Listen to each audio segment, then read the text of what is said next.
गाएंगे, श्रवण करेंगे, कहेंगे तो हम सभी का कल्याण हो जाएगा।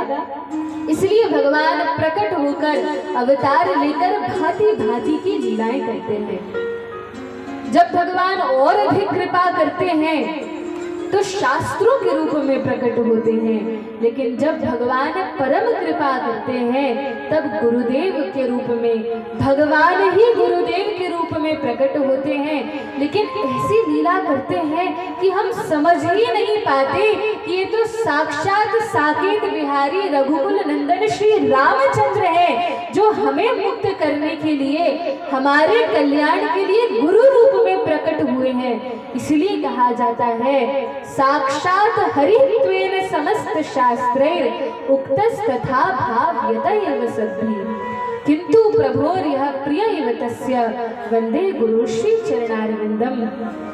वे ही साक्षात श्री हरि गुरु रूप में हमारे कल्याण के लिए आते हैं। इसलिए हमेशा गुरु जो कहे उसका पालन करना चाहिए, उनके चरणों के आश्रित रहना चाहिए और उनकी रज को अपने मस्तक पर धारण करना चाहिए, जिससे परम कल्याण होता है। कभी भी गुरु की अवज्ञा नहीं करनी चाहिए, क्योंकि गुरु और अवज्ञा से बड़ा और कोई पाप नहीं है। गुरुदेव महाराज इतनी कृपा पूर्वक हमें श्री रामचंद्र के चरण कमलों में भक्ति प्रदान करते हैं, संसार से वैराग्य प्रदान करते हैं, वे ही क्षमता देते हैं जिससे भगवान के प्रति प्रेम हमारे हृदय में जागृत होता है। इसलिए गुरु का वैसा ही सम्मान करना चाहिए जैसा भगवान का होता है। लेकिन एक बात है, क्या बात है? यदि कोई व्यक्ति गुरु रूप में आए और कहे कि मैं भगवान हूँ, तब समझ लेना कि यह व्यक्ति ढोंगी है, पाखंडी है। क्योंकि सच्चा गुरु वही होगा जो हमें भगवान से जोड़ने का प्रयास करेगा। यदि गुरु कहे कि हम स्वयं भगवान हैं, हमारी ही पूजा करो तुम्हारा कल्याण हो जाएगा, तो दूर से ही प्रणाम करके चले आना, लेकिन उनके पास में मत जाना, क्योंकि वहां बड़ा खतरा है। गुरु तो वो होते हैं जो हमेशा कहते हैं कि मैं भगवान का दास हूँ, मैं भगवान का सेवक हूँ, और जो भगवान के विषय में हमें बताते हैं, स्वयं ये नहीं कहते कि मैं भगवान हूँ। आजकल तो कलयुग में गली गली में भगवान है, हर कोई व्यक्ति खड़ा हो जाता है और कहने लगता है कि मैं भगवान हूँ। यदि कोई व्यक्ति कहे कि मैं भगवान हूँ, तो सबसे पहले उससे कहना चाहिए, देखो हमारे श्री रामचंद्र भगवान ने तो समुद्र के ऊपर पुल बंधवाया था, तो तुम पत्थरों को फेंको और देखते हैं पुल बनता है कि नहीं। यदि बन जाए तो मान लेंगे कि भगवान हो, और ना बने तो दूर से ही प्रणाम कर लेना चाहिए। भगवान ने तो गिरिराज गोवर्धन को उठाया था, क्या 10 किलो का भी पत्थर 7 दिन 7 रात अपनी छोटी उंगली पर उठाकर कोई रह सकता है? यदि ऐसा कर दे तो मान लो कि ठीक है आप भगवान हो, लेकिन ऐसी सामर्थ्य मनुष्य में नहीं होती जो भगवान में होती है। और भगवान के तो अलौकिक चिन्ह होते हैं। यदि कोई व्यक्ति वैकुंठ से भगवान उनके पार्षद भी यदि आते हैं तो उनके एक चिन्ह होते हैं, चरण चिन्ह होते हैं, या वर्णन आता है उनकी भुजाएं इतनी लंबी होती हैं कि घुटनों से भी नीचे जाती हैं, आजानु लंबित भुजाएं होती हैं। तो अलग अलग प्रकार के चिन्ह होते हैं उन व्यक्तियों के जो भगवान के धाम से उतर कर आते हैं। लेकिन हम सभी तो सांसारिक जीव हैं। इस जगत में यदि कुछ सार है, यदि कोई श्रेष्ठ व्यक्ति है, तो वे केवल और केवल भगवान के भक्त हैं। बाकी सभी लोग तो केवल अपना समय व्यर्थ गवा रहे हैं। सार केवल भगवान में और भगवान के भक्तों में है। जिस स्थान पर भगवान लीलाएं करते हैं उस स्थान को तीर्थ या धाम कहा जाता है, लेकिन भगवान के भक्त तो चलते फिरते तीर्थ होते हैं। गोस्वामी जी कहते हैं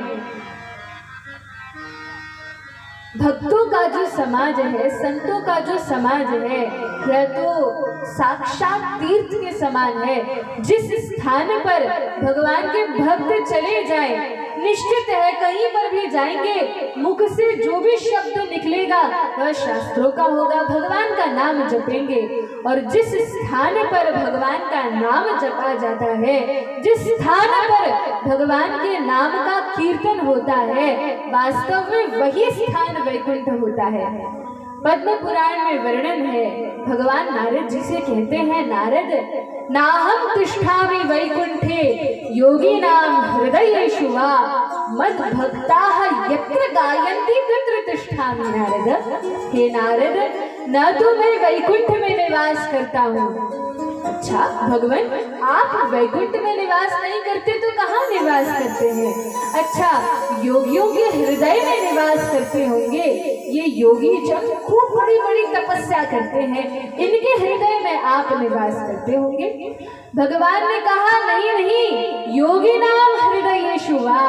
नारद जी, मैं तो योगियों के हृदय में भी निवास नहीं करता। अच्छा भगवान, फिर कहाँ निवास करते हैं? तो कहा, मद भक्ताः यत्र गायन्ति, मेरे भक्त मगन होकर आनंद से जिस स्थान पर मेरे नाम का कीर्तन करते हैं, मेरे गुणों को गाते हैं, मेरे नाम का भजन करते हैं, हे नारद, वास्तव में मैं उसी स्थान पर निवास करता हूँ, उसी स्थान पर प्रकट होता हूँ। बोलिए भक्तवत्सल भगवान की जय। बोली राजा रामचंद्र सरकार की जय हो।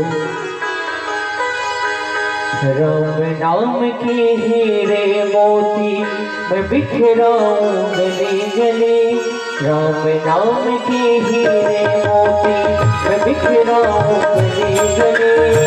ले लो रे कोई राम का प्याला तो मचाऊं गली गली। बोलो राम सिया राम सिया राम जय जय राम। बोलो राम सिया राम सिया राम जय जय राम। नाम के हीरे मोती मैं बिखराऊं गली गली, राम नाम के हीरे मोती मैं बिखराऊं गली गली। ले लो रे कोई नाम का प्याला तो बचाऊं गली गली। सिया राम जय जय राम। बोलो राम सिया राम सिया राम जय जय राम।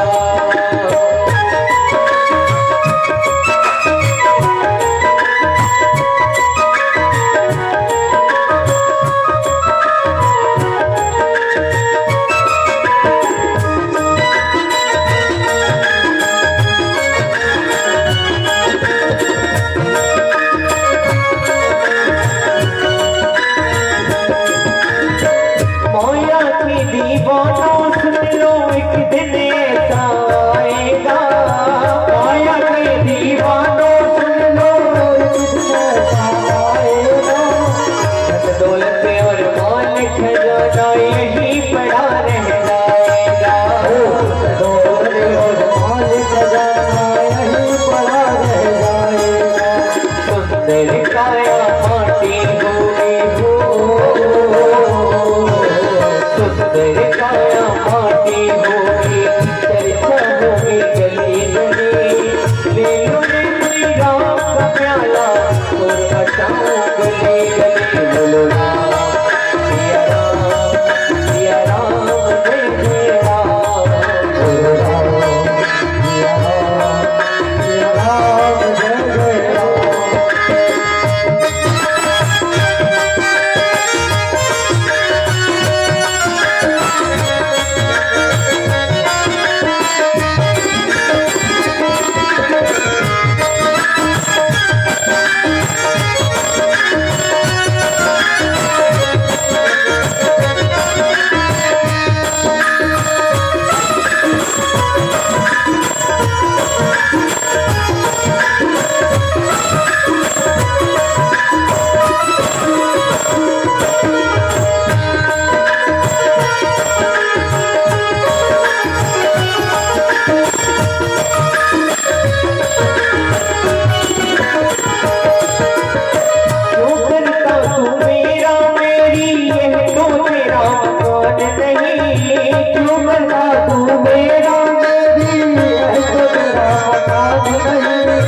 झूठे जग में फंसा हुआ है कहीं सच्चा इंसान नहीं।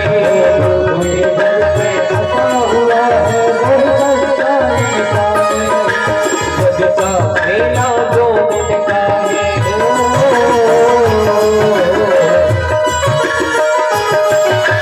जग का मेला दो दिन का है, अंत में होगी सलाह चली।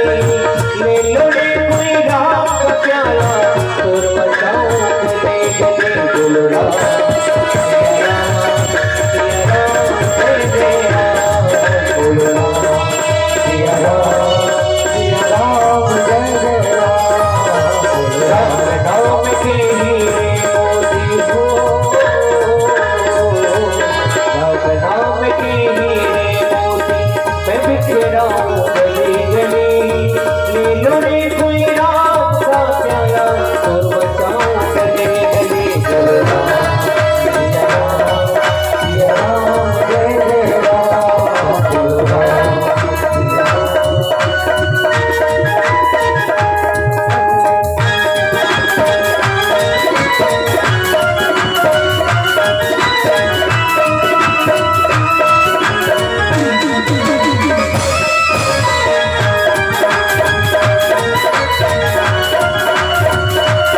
बोले राजा रामचंद्र सरकार की है हो।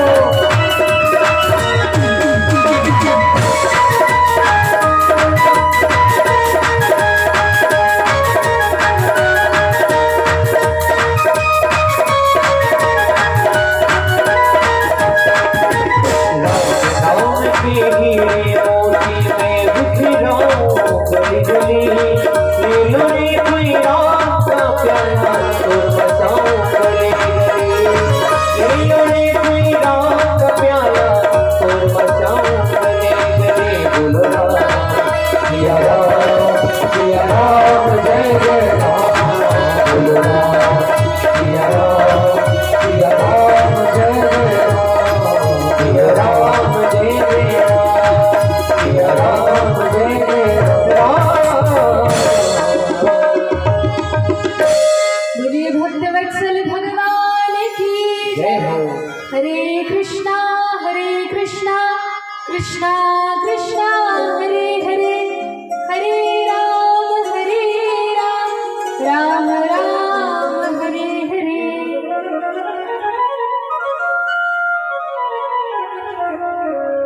संत जन परम कृपा करने वाले होते हैं। भगवान के भक्त यदि चाहें तो उनके हृदय में तो भगवान के प्रति प्रेम होता ही है। वे तो सभी शास्त्रों के ज्ञाता होते ही हैं। वे तो अपने आप हरिनाम जप करते ही हैं। वे चाहें तो किसी एक स्थान में बैठकर, किसी धाम में, तीर्थ में बैठकर आराम से हरिनाम करें और अपना जीवन सफल बना लें। लेकिन संत बड़े कृपा करने वाले होते हैं और कृपा के कारण वे एक स्थान पर नहीं रुकते, लेकिन अलग अलग स्थानों पर भ्रमण करते हैं। देश विदेश हर स्थान पर जाते हैं ताकि भगवान के विषय में सभी को बता सकें, ताकि इन शास्त्रों का, भगवान के नाम का लाभ सभी लोग ले सकें। इसलिए ये संत समाज हर स्थान पर जाकर भ्रमण करते हैं और भगवान के नाम की, गुणों की, धाम की, भक्तों की महिमा को जन जन में प्रसारित करते हैं।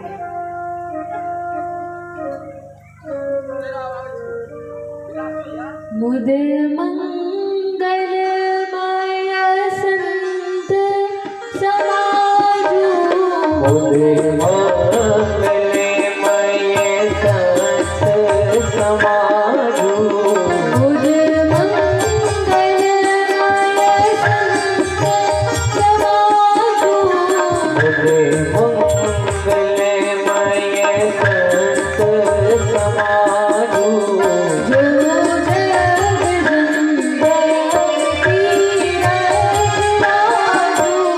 जो जग जग में तीरथ राजू,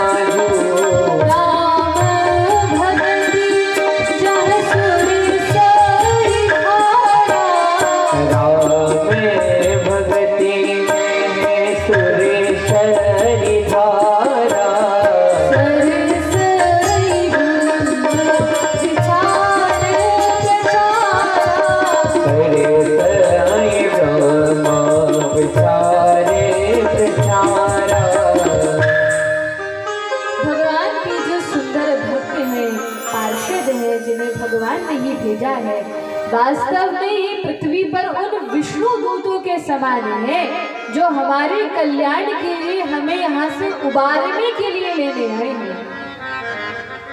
जिस प्रकार से भागवत में जामिल का चरित्र आता है, आप लोगों ने सुना होगा, एक जामिल नाम का ब्राह्मण था, बड़ा ही पापी था, जीवन भर पाप किए। मृत्यु के समय जब यमदूत लेने आए तो धोखे से उसके मुख से अपने पुत्र नारायण का नाम निकल गया और मरते मरते उसने अपने पुत्र को बुलाया, चिल्लाया, चीखा, नारायण मेरी रक्षा करो। लेकिन जैसे ही कहा नारायण मेरी रक्षा करो, सामने यमदूत खड़े थे। क्योंकि बड़ा पापी था, जीवन भर पाप किया था, मदिरा पान किया था, नशा किया था, सभी प्रकार के पाप उसने किए थे, इसलिए यमदूत लेने आ गए दंड देने के लिए, नरक ले जाने के लिए।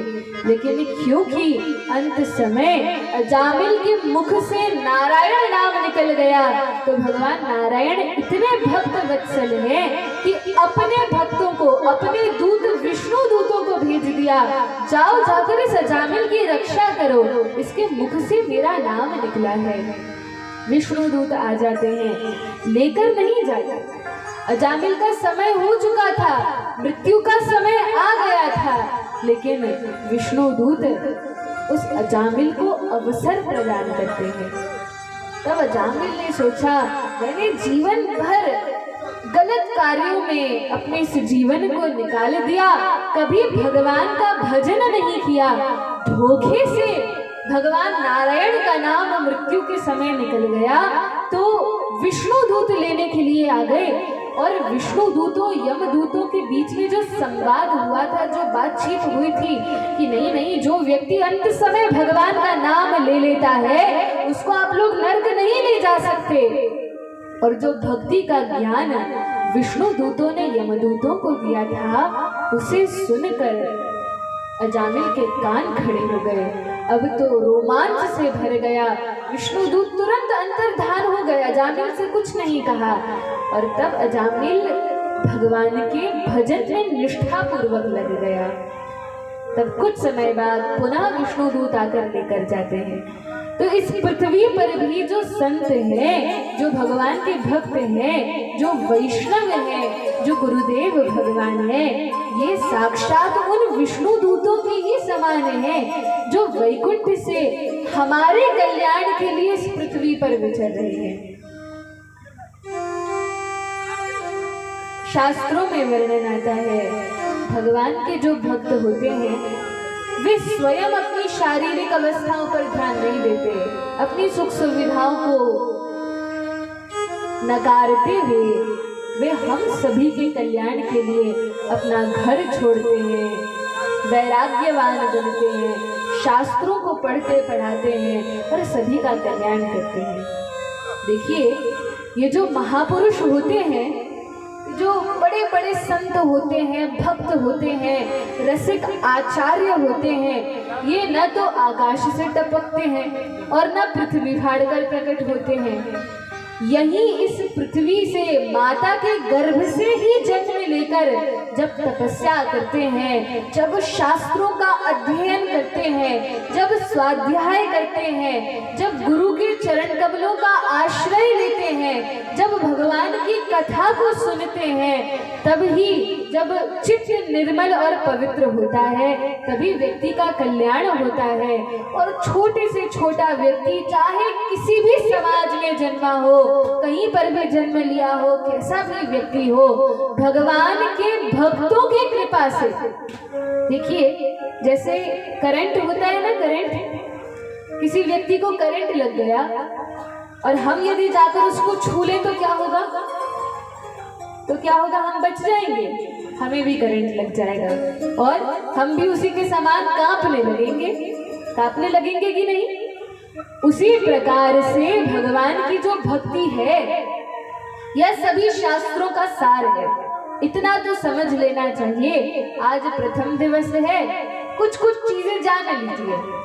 भगवान की जो भक्ति है, भक्ति का अर्थ क्या है? कोई जानता है? भक्ति इस शब्द का अर्थ क्या है? भक्ति कहने से क्या समझ आता है, क्या अर्थ है? तो कहते हैं कि भक्ति इस शब्द का अर्थ है भगवान की प्रेममयी सेवा। याद रखिएगा, कल सभी से पूछेंगे भक्ति का अर्थ क्या है। भगवान की प्रेममयी सेवा। प्रेम से भगवान की कोई भी सेवा हम करें, कोई भी सेवा, अब चाहे भगवान के मंदिर में झाड़ू लगाना हो, यदि प्रेम से हम झाड़ू लगा रहे हैं कि हमारे श्री रघुनाथ जी, मिथिलेश कुमारी जानकी जी यहाँ पर विचरण करते हैं, विहार करते हैं, भक्त यहाँ बैठकर सत्संग करते हैं, उस स्थान की हम झाड़ू लगा रहे हैं, तो वह भी प्रेममयी सेवा है। हम भगवान की कथा को अपने कानों से प्रेम से सुन रहे हैं कि अरे यह तो हमारे प्रभु की कथा है, कैसी सुंदर सुंदर लीलाएं भगवान ने की है, क्या सुंदर चरित्र उन्होंने रचे हैं। तो प्रेम से यदि हम कथा सुन रहे हैं तो यह भी भक्ति है। झाड़ू लगा रहे हैं वह भी भक्ति है। यदि मुख से भगवान की कथा का वर्णन कर रहे हैं, अब आवश्यक नहीं कि व्यासपीठ पर बैठकर ही कथा कही जाए, हम अपने घर में अपने मित्रों को, सखियों को, सखाओं को या परिवार वालों को सुनाएं कि आज हमने कथा में यह सुना, बड़े प्रेम से हम भगवान के विषय में बताएं, या स्वयं रामचरितमानस को खोलकर पढ़ें और तब घर घर के लोगों को बताएं कि आज हमने यह पढ़ा, आज हमने यह पढ़ा। तो यह भी भगवान की भक्ति हुई। किसी भी अंग से हम अपने आप को भगवान की भक्ति में लगा सकते हैं। अम्बरीश महाराज तो अपने सारी इंद्रियों को भगवान की भक्ति में लगाते हैं। कैसे? तो कहा सवै मनः कृष्ण पदारविंदयोर वचांसि वैकुंठ गुणानुवर्णने। अम्बरीश महाराज क्या करते हैं? तो कहा अपनी आंखों से भगवान का प्रेम से दर्शन करते हैं। यह क्या हुआ? प्रेम से दर्शन करना भी क्या हुआ? भक्ति हुई। कानों से, ध्यान से भगवान की कथाओं को सुनते हैं और भक्तों के हृदय में ऐसी उत्कंठा, ऐसी रुचि होती है कथा सुनने के प्रति कि वे दो कानों से संतुष्ट नहीं होते। पृथु महाराज ने तो भगवान की कथा सुनने के लिए सहस्त्रों कान भगवान से मांगे। भगवान ने कहा पृथु जी वरदान मांगो, क्या चाहिए? पृथु जी ने कहा भगवान और तो आपकी कृपा से सब कुछ सुलभ है, कृपा करना है तो इतनी कीजिए कि मुझे 1000 कान दे दीजिए। अरे 1000 कान क्यों चाहिए? ताकि मैं निरंतर सभी कानों से आपकी अनंत कथाओं को अनंत बार अनंत कानों से सुनता रहूं। भगवान मैं यही वरदान चाहता हूँ। तब कहा मुख से कैसे भक्ति करेंगे? तो भगवान का नाम गाकर। अच्छा अब आप ही लोग बताइए मुख से कौन कौन से काम किए जा सकते हैं? क्या क्या किया जा सकता है? साधारण रूप से भी क्या क्या हम मुख से करते हैं? खाते हैं और क्या करते हैं? बोलते हैं। खाते हैं और बोलते हैं। ऐसा लगता है कि यहाँ मिथिला की जो कन्याएं हैं यही कथा सुन रही हैं, जो भी कुछ पूछ रहे हैं ये कन्याएं बताती हैं। बाकी सब लोग तो ऐसे बैठे हैं जैसे टीवी चलती है तो हम बैठ जाते हैं चुपचाप और सुनते रहते हैं। कथा का अर्थ क्या है? यह जो रामचरितमानस की कथा हम सुन रहे हैं इसमें ऐसा नहीं है कि वक्ता कह रहे हैं और श्रोता सुन रहे हैं, यह तो प्रश्नोत्तरी की कथा है। भरद्वाज मुनि और याज्ञवल्क्य जी का वार्तालाप है। एक दूसरे से जब सत्संग करते हैं, पार्वती जी प्रश्न कर रही हैं और भोलेनाथ उत्तर दे रहे हैं। काकभूषणी जी इस प्रकार से सत्संग कर रहे हैं, गरुड़ जी सुन रहे हैं। तो यह कथा तो प्रश्न और उत्तरों की कथा है। हमारे हृदय में भगवान की प्राप्ति के लिए कोई प्रश्न हो तो प्रश्नों को पूछना चाहिए, क्योंकि ये संदेह यदि हृदय में रहते हैं तो बड़ा अकल्याण करते हैं, बड़ा भारी नुकसान पहुंचाते हैं। ये संशय ये हमें भगवान से दूर करते हैं। इसलिए कोई भी संदेह हो, संशय हो तो तुरंत उसको पूछ लेना चाहिए और तभी तो भगवान की कथा का प्रवाह निरंतर चलता रहता है। तो हम क्या बता रहे थे, कैसे भगवान की भक्ति करना चाहिए। आंखों से कैसे भक्ति करते हैं, दर्शन करके। कानों से जोर से कहिए, भगवान की कथा को सुनकर। मुख से कैसे करते हैं, दो प्रकार से। कौन कौन सा, बोलकर और खाकर। अब आप कहेंगे कि बोलकर तो समझ में आता है कि क्या करेंगे, बोलकर कैसे करेंगे, या तो कीर्तन करेंगे, या तो कथा कहेंगे, या भगवान नाम का जप करेंगे। तो इस प्रकार से बोलकर भक्ति कर सकते हैं। लेकिन खाकर कैसे भक्ति करेंगे, खाकर कैसे भक्ति कर सकते हैं? तब कहा, यदि जो कुछ भी हम खाते हैं, हमारे इस मुख के द्वार से जो भी वस्तु अंदर जाए, तो भीतर जाने के पहले यदि हम उसको रघुनाथ जी को अर्पण कर दें, भगवान को भोग लगाएं और फिर स्वयं ग्रहण करें, तो वो भोजन करना भी भक्ति हो जाएगा। बोलिए भक्तवत्सल भगवान की जय। सभी प्रकार से भगवान की भक्ति अत्यधिक सुलभ है। हाथों से मंदिर मार्जन करके, मंदिर की सफाई करके, भगवान के अर्चा विग्रहों की पूजा करके, पांव से चलकर भगवान की कथा तक जाकर। स्कंद पुराण में तो वर्णन है, पदे पदे अश्वमेधस्य, यदि कहीं पर भगवान की कथा चल रही हो और दूर से ही कोई व्यक्ति देख ले कि हाँ हाँ यहाँ पर कथा पांडाल है और रामायण जी रखी हुई है, और वह देखकर दूर से चलकर आए, तो जितने पग वह रखता है कथा में जाने के लिए, कथा सुनने के लिए जितने कदम कोई व्यक्ति चलकर आता है, तो एक एक कदम पर, एक एक पग धरने पर उसको एक एक अश्वमेध यज्ञ का फल प्राप्त होता है। ऐसा स्कंद पुराण में वर्णन है। सोचिए कितना भारी महात्म्य है इस कथा का। यह कथा हर प्रकार से हमारा कल्याण करने वाली है, लेकिन इतनी बात ध्यान रखना है कि इस कथा को एक कान से सुनकर दूसरे से निकालना नहीं है। फिर क्या करना है, कान से सुनकर निकलने न पाए उसके पहले ही इसको हृदय में पहुंचा लेना है, और हृदय में जाकर यह हमें पवित्र कर देगी। देखिए, हम सभी का जन्म कौन से युग में हुआ है, कौन से युग में, कलयुग में। सतयुग में नहीं हुआ, ये सतयुग नहीं है, कलयुग है। और कलयुग कैसा है, सबसे अच्छा युग है? नहीं है। कलयुग तो ऐसा युग है जिसमें बहुत पाप है, बहुत विकार है, यही जानते हैं हम लोग। लेकिन भागवत में वर्णन आता है कि इस कलयुग में सारे विकार हैं, सारी बुराइयां हैं, बहुत पाप है, बहुत कलमश है, लेकिन अस्ति ये को महान गुण है। इसमें एक बहुत महान गुण है, और उस गुण के कारण संत जन इस कलयुग को सबसे श्रेष्ठ युग बताते हैं। तो क्या महान गुण है? तो कहा, जो फल हजारों हजारों वर्ष तपस्या करने से सतयुग में प्राप्त होता था, तपस्या करने से सतयुग में प्राप्त होता था, ध्यान लगाने से, फिर जब त्रेता आया तो हवन यज्ञ अनुष्ठान करके जो फल मिलता था, द्वापर में भगवान के बड़े विधि विधान से पूजन अर्चन करने से जो फल प्राप्त होता था, कलयुग में कुछ नहीं करना, केवल हरिनाम का मुख से जप करना है, भगवान के नाम का कीर्तन करना है, और मात्र इसी से इस युग में कल्याण हो जाता है। तो अब बताइए, सबसे अच्छा युग कौन सा है? सबसे सरल तो कलयुग ही है, इसमें भगवान बड़ी सुलभता से प्राप्त होते हैं। लेकिन कलयुग हंसता है ये बात सुनकर। हंसता क्यों है? कलयुग कहता है, अरे बड़े मूर्ख हो तुम लोग। अरे भाई, हम मूर्ख क्यों हैं?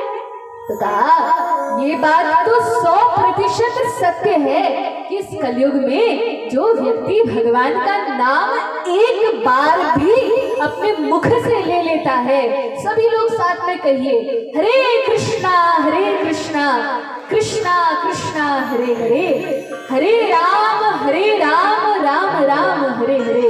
इस महामंत्र का उच्चारण जो व्यक्ति अपने मुख से कर लेता है, नाम लेते ही उसके सारे पाप इस जन्म के और पिछले जन्मों के जितने पाप हैं वे सब नष्ट हो जाते हैं। तो समझ लीजिए कि आप सभी लोग अभी पाप मुक्त हैं। अब यदि आगे कोई पाप न करे तो परम पवित्र है। लेकिन कलयुग हंसकर कहता है कि अरे भाई, भगवान के नाम से कल्याण तो होता है, लेकिन मैं किसी को नाम लेने दूंगा तब तो कल्याण होगा।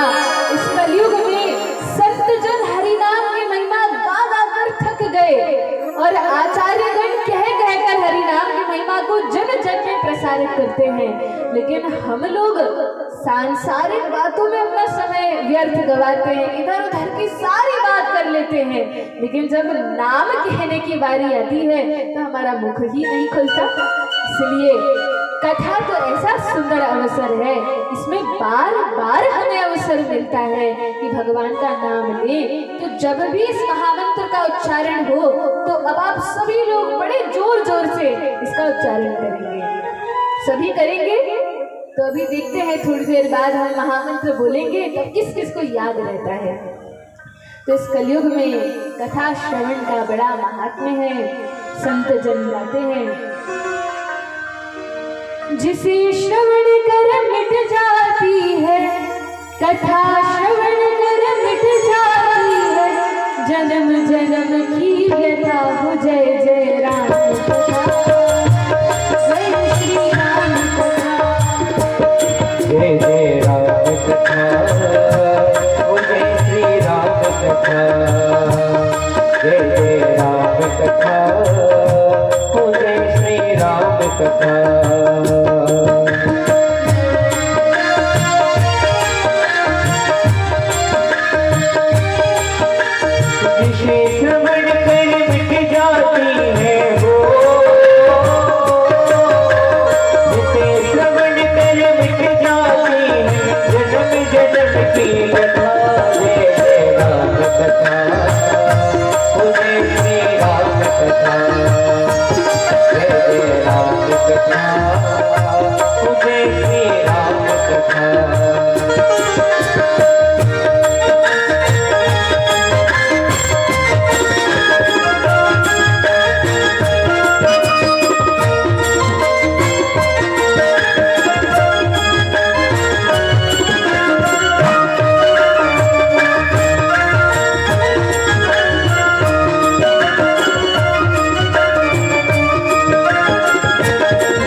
राम कथा